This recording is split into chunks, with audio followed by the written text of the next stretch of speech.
Imagine the following with me. You have a backpack, and with this backpack, you are bound to walk through a trail. And throughout this trail, there are people. Some people will put stones in your backpack. What happens when someone puts weight in your backpack? You start thinking, oh, this is heavy. This is exhausting. This is tiring. I need a break, isn't it? Carrying weight around is not something nice, no matter how strong you are.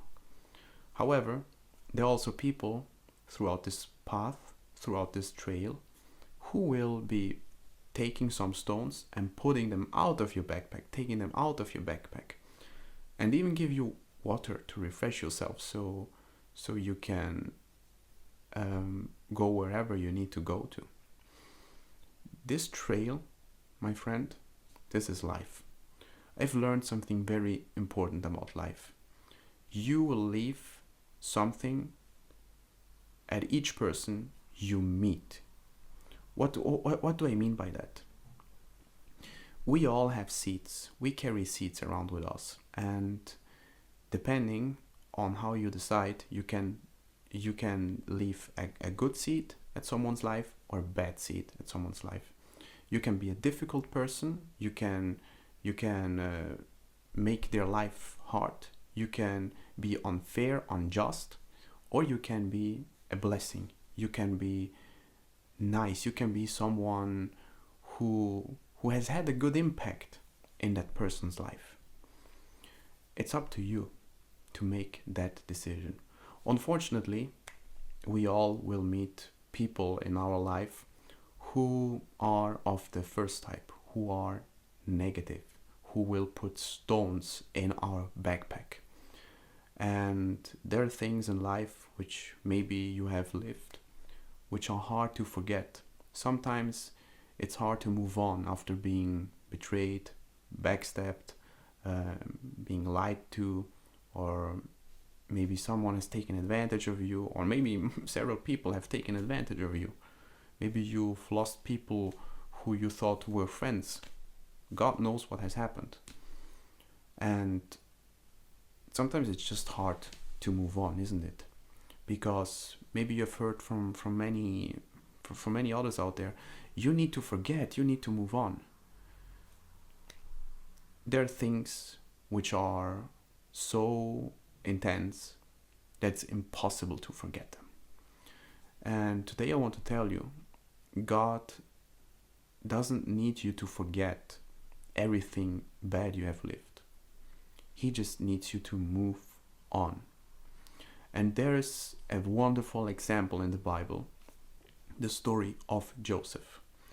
You probably all know the story of Joseph. Joseph, he was the son of Jacob. He has been sold as a slave by his brothers to Egypt. He has had a lot of hardship in Egypt. He worked for a man called Potiphar, and at Potiphar's house, Joseph did a good job, but Potiphar's wife wanted to influence Joseph of doing something bad. Joseph said no. He rejected that offer, that bad offer. And what happened? That woman became so angry, so offended, that she has created a lie against Joseph. She has created a calumny against him, and he was thrown into jail without having done anything wrong. God was with him throughout all this time of hardship. And God has blessed him even throughout this time. Although maybe it's not always evident that he did, but God did. Because wherever Joseph went, he was always the administrator of something.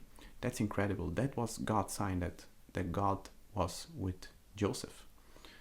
However, something else that we need to point out here. God has the final word of everything. God has the final decision on everything. Even if you sometimes think, okay, it's over, it's not over. It's not over, my friend. God decides when it's over. And I want to pick out some key lessons from the story of Joseph and share them with you so you can apply them to your life and unlock the blessings and the destiny that God has for you. Because something is very true. God has something good for each and everyone who's watching this video. And the fact that this video has popped up in front of you is a sign of that. But in order to live that, you have to take an attitude. And Joseph took the right attitude. Before we get into these points, let me just read a Bible verse for you. Genesis chapter 50, verse 20. You intended to harm me, but God intended it for good to accomplish what is now being done, the saving of many lives. No matter what people have done to you, God can use that for your good. You just need to believe in it. For God, there's no limit. There's nothing impossible. First lesson which we can learn from Joseph: you do not need to forget, but you need to choose to forgive and to move on. I already touched on that a little bit. There was a situation where famine was dominating the whole region around Egypt and even in Egypt. But Egypt was prepared for that time because God gave a prophecy that that would happen.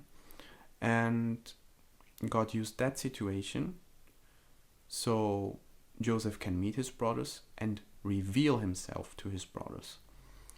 It was very intense for Joseph. He cried. He was a strong man, but he cried. And you know what's also very admiring? Despite everything his brothers have did to him, he has forgiven them. He was in a position where he could probably have chosen to throw them into a jail and leave them there the rest of their lives. But he has forgiven them. He has even blessed them, and they lived a very good life in Egypt.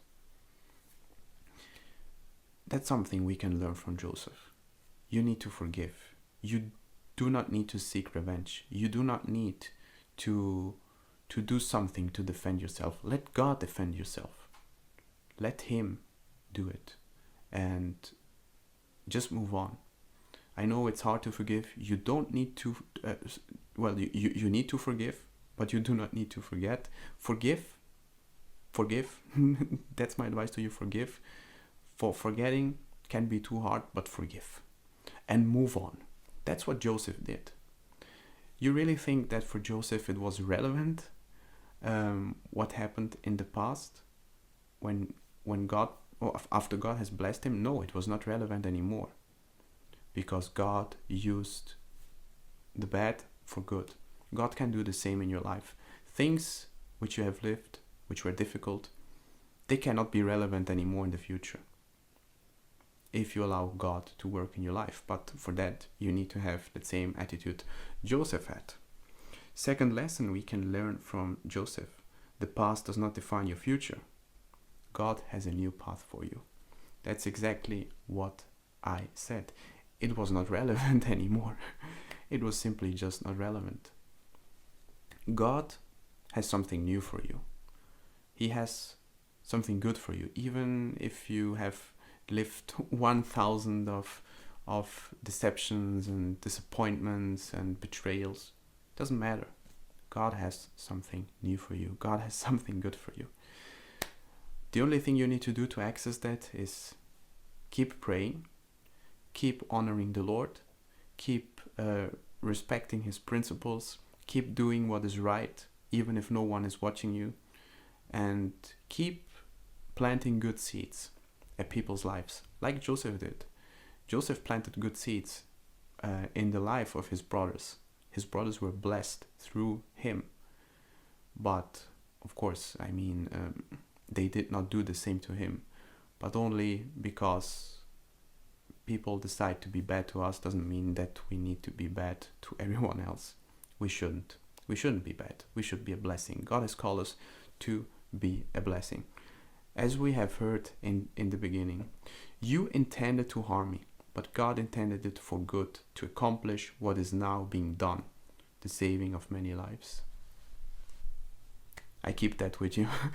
And of course, if you're new to this channel, please consider subscribing. Leave your thumbs up here, and if you have any questions or if you want me to do a video on something, feel free to drop it here in the comments. I'll be very glad to take a look at it. God bless you. See you in the next one.